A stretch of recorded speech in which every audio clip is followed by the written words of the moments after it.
A fascinating statistic, or two statistics actually, that I've been looking at and paying attention to is how the US economy is looking at stress and where they are as an engaged group compared to the global workforce.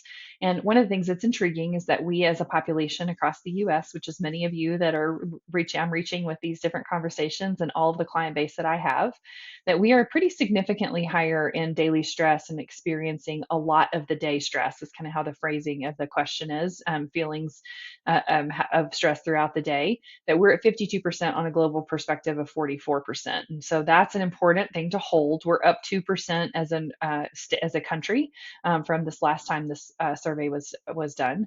Employee engagement, interestingly enough, is also significantly higher. So on a different kind of perspective. And what does that mean? That we as a US population are at a 31% highly engaged, thriving at work, and the global workforce is at 23%. We are seeing a lower tick in that in the last few years as the Gallup Workplace does this report.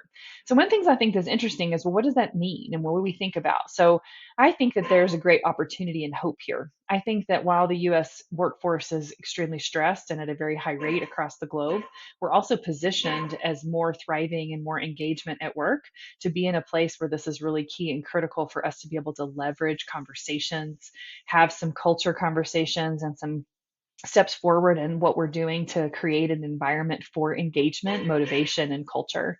And so this is the opportunity. And so I think paying attention to, all right, we're feeling some pretty negative effects of a lot of this burnout and stress, but we're also primed as an opportunity for these individuals that we're working with and even ourselves to be able to make a step forward with some intentional movement.